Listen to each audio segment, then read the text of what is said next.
Welcome to our listeners and viewers around the country and across the world. And special shout out to those who got that reference. Today, I wanted to take a look at Attack on Titan, the original source of the anime, which is this manga book, which was what we saw in the finale special part 1. There is another volume 34, that is probably going to be covered in the finale, hopefully this fall. But I did want to talk about this volume 33.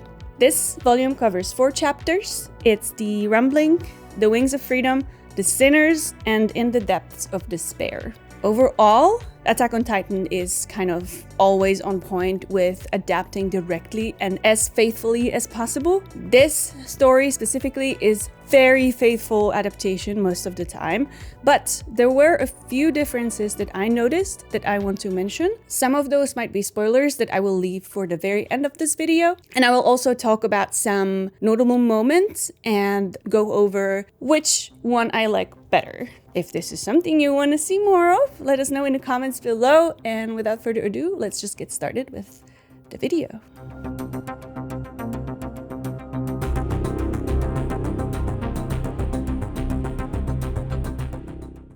The anime begins with Eren and Mikasa hanging out by the tree, which, if you recall, is more or less the same scene that we saw in episode 1, season 1, whereas in the manga, we go directly into the rumbling. They are kind of trying to ease us into the rumbling, because the rumbling itself, as we saw a few minutes later, is extremely gruesome, horrifying, and just tragic. And also kind of show a little more sympathetic approach to our anti-hero. They are trying to get us into Eren's fracturing mind. At this point, he's fully committing the rumbling, and these happy memories are one of the reasons why he is committing it. I think this is Eren's way of coping with his actions that at this point cannot change. He's reminding himself and us that he is fighting for a future for his friends. These images also provide stark contrast to the reality of rumbling. So much of the beginning is focused on this duality. We keep switching visually between Eren's flashbacks to the actuality of the rumbling, to then end in Eren's dream with Armin present. All of these things happen just within the first 15 minutes of the special and within the first chapter, Rumbling. I will say that the first quarter of the anime adaptation was extremely faithful to the manga. I will also say that I have a little bit of a personal problem with manga. Despite it being my job to read One Piece every Thursday on Twitch, it is still a new medium for me, and I sometimes have a hard time absorbing, especially if action is happening, kind of visualize the movement in my own head without it being fed to me with the anime, and I think it's just because of lack of exposure in general. So what I usually do is I just kind of read everything really fast, and especially if there's an action sequence, I try to read it even faster. And after that, I go back again and I look at all of the pictures and visuals to make sure I didn't miss out on any visual clues. With Attack on Titan, this is extremely difficult because, as you know, sometimes informations are being dropped in the corner of a page. And so you have to be very careful with not missing any of these important hidden information. This is why, for example, I completely missed that Ymir manifested to Ramsey before he was squished. It seemed like that was the last thing Ramsey saw before he got stepped on by one of the Titans. At first I was like, oh, Mappa did something different here. Why is that? Then I found out that I just didn't see Ymir on this page right here. Guys, let me know if you have a similar problem to me, or if this is just something that manga freshmen just have to struggle with. Ymir only shows in this moment, and then once again during Eren's path moment when he, goes all Tatakai on them.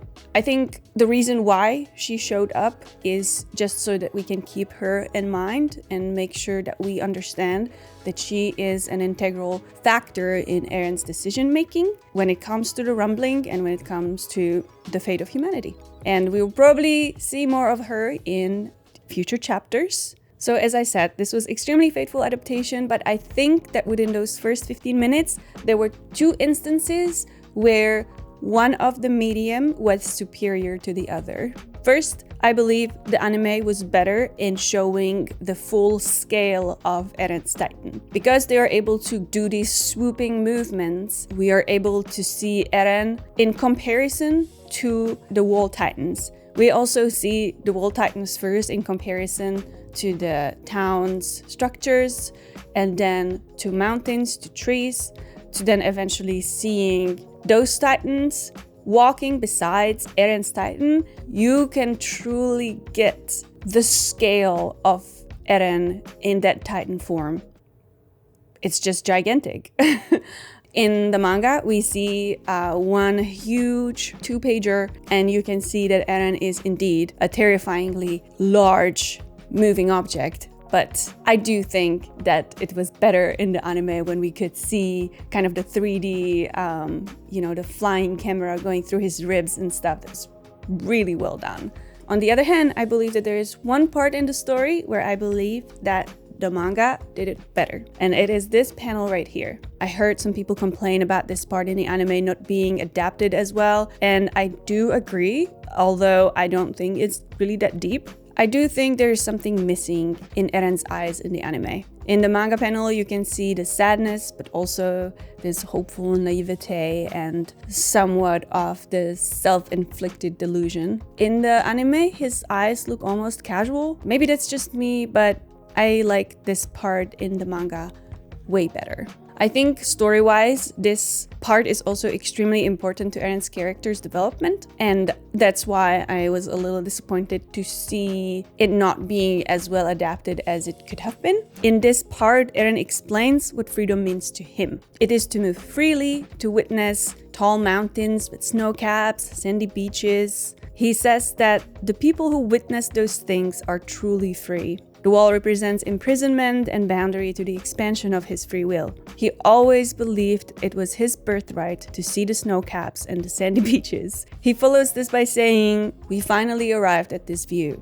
I wanted to show this panel because directly above the rumbling, it looks like the sky, and that is how anime chose to adapt the scene. But if you look closer on the panel, you see that those are not clouds that Eren is directly above of. It is the steam coming off the Titans committing rumbling right underneath his nose. We also see this view intersected with violent and gruesome deaths, communicating that this is all happening at the same time. And like I said, I do believe the manga panel shows the situation much better because we can see that Eren is exactly at the position where he is shielded from seeing the direct impact of his actions. I think that this is an intentional and deliberate choice on Eren's part. His head is quite literally in the clouds, and he is trying very hard to cope with the choices he's made and the consequences of his actions. Because not only is he destroying humanity, he is destroying the entire world, and that includes all of Earth's marvels that he wanted to see. So he grieves for Ramsey and Halil in this scene, but he also grieves for the world that he will never see, and neither will his friend. Despite that, Eren believes that this is the only way to keep Eldians safe and free.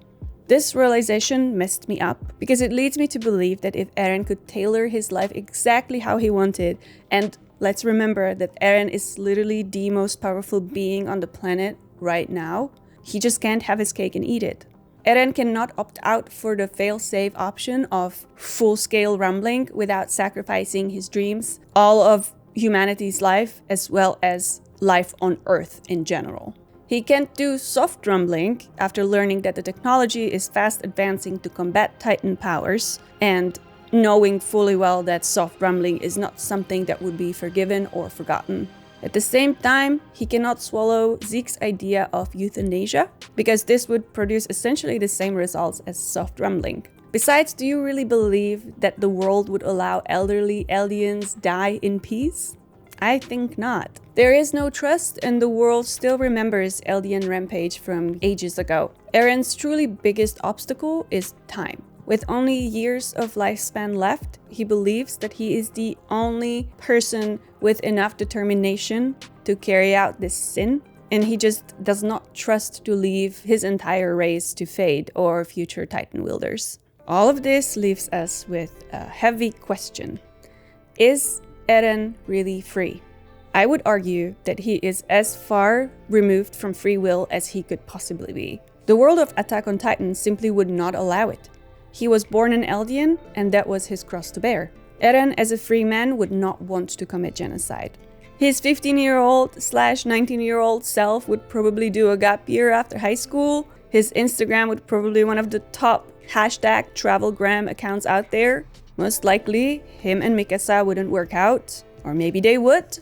And if he stuck around with Armin, they would likely go to a very prestigious school, each of them excelling at different subjects. But Eren is an Eldian. Therefore, Eren is not a free man. And understandably, he did not see any other way for him and his people to be free than to just wipe the slate clean. Someone mentioned Schopenhauer in our comment section, but I always like to think about Sartre when I think about Eren's dilemma. Eren and Sartre have actually a lot in common politically. Sartre was a leftist activist known to be involved in the French resistance movement and unforgiving of conformity or collaborationism. His notion of freedom is built on choice. His idea of freedom is distilled into the simple framework: you are free to choose. Therefore, choose. He rejects the dogmatic morality of religion and claims that no outside principle can guide our choices, only our inner self can do that authentically. This duty to choose creates anguish and anxiety in us. Please insert a picture of someone trying to pick dinner or a meme. There's plenty of those on the internet. And so we resolve to lie to ourselves, and thus by building our own prison of excuses. An example would be we stay working a shitty job because we have the immediate need for money or shelter, and so we blame the external circumstances for us making the choice of staying in said shitty job. Another example would be a soldier picking up arms and fighting in a war he did not start, whether it is to aid the oppressed or oppress others and assert power. With this mindset, as I mentioned, if we choose to stay in an unsatisfactory situation, this is our choice, and by blaming the unsatisfactory situation on our choice, we are creating our own prison. Eren was born into an unsatisfactory situation, to put it mildly, and choice was the only way in which he could manifest his freedom. He made his choice based on evidence and his own set of beliefs. And now he is committed and he is carrying that choice until the end. Backing down from the rumbling would mean a complete relinquishing of his freedom and free will. And that is why that is an absolute no-go for Eren at this point. I personally do not agree with the rumbling. I want to clarify. But looking at the evidence Eren was presented, and also adding into account Eren's personality, I understand Eren's choice. And it's also not helping that nobody really had any other alternative solutions that would make sense. I think this dilemma is really what makes any discussion about Attack on Titan so captivating and interesting. We could be here all day talking about this, but we really need to move on to finish this video. If you guys have any other alternative solutions or ideas of how to solve Eren's problem, let me know in the comments below. I would love to read them because I think about this often because, like I said, I don't agree with the rumbling, but I truly don't know what else to do. I want to mention at least 2 moments which were my favorite moments in the story, and I truly believe that the anime adaptation here absolutely excelled in captivating those emotions and also elevating them further with music, with action, with visuals. It was just Alright, so the first moment is the arrival of Floch. Floch was just suddenly there. The timing of the rumbling's approach was perfect and added so much dread and tension to the already pressing situation. Floch is on a suicide mission. He shows up with a blicky and shoots the fuel tank. As soon as that happens, we feel shaking and we know it's here. This moment leads us directly into the absolute best moment of this volume and that episode, in my opinion. So the Hange scene, I believe, is where the anime absolutely rolled on the original source. And understandably so. I think that action sequences have an unfair advantage when it comes to comparing anime and manga.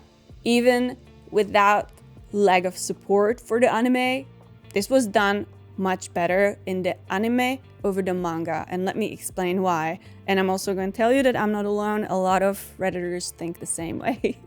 You can see the panels in the anime look more or less identical, but before watching the anime, I read a lot of Redditors complaining that her sacrifice was pointless. Looking back at these chapters, I do see that it felt like she did not really do much to stall the rumbling.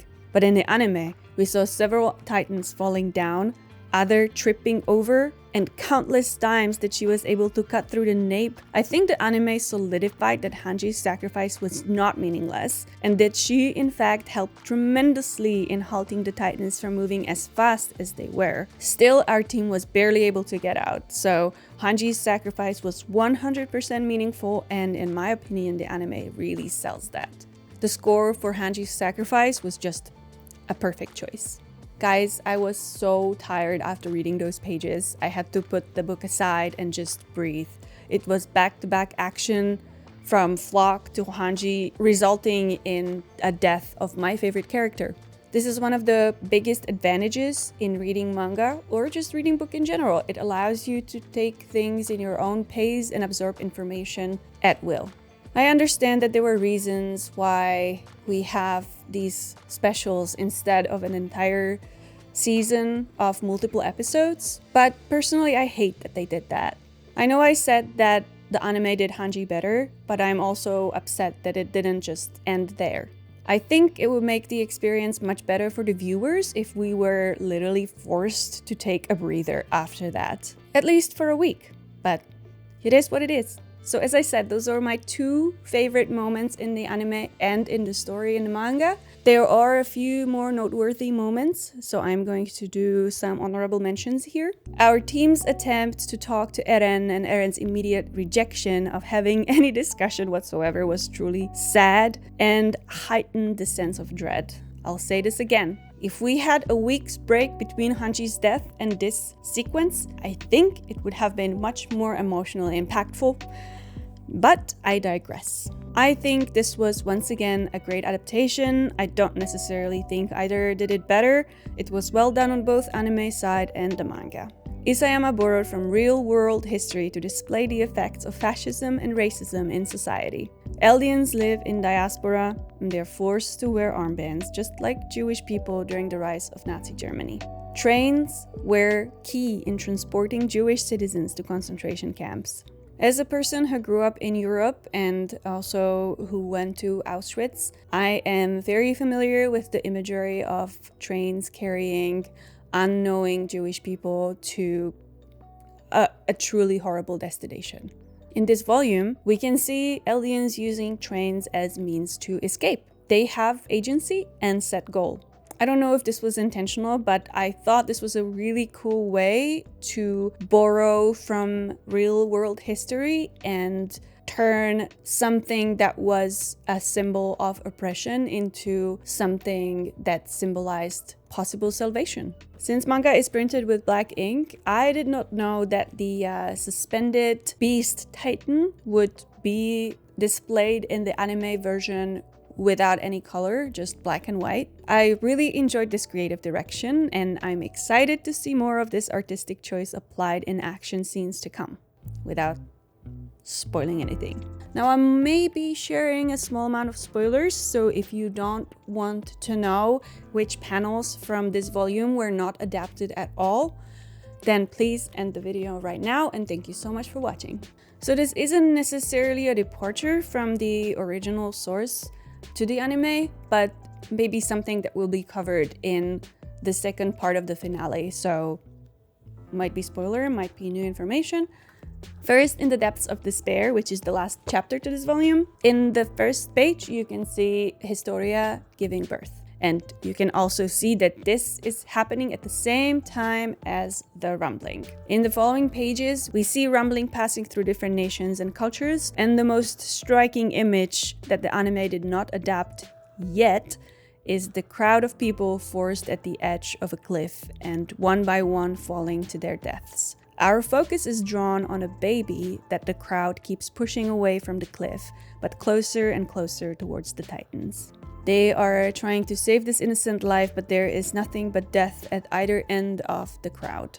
We see this right after Historia is giving birth actively in the previous page. So I don't know what that means. Is this a child of royal blood, or is this just to show that humanity will come together to protect innocent life? Or is the story simply telling us that while Eldians will continue to flourish and live fulfilled lives for generations to come, the rest of the life will perish? I guess we'll find out in the finale. This wraps up the manga versus anime / what I think about the rambling / me rambling about further things.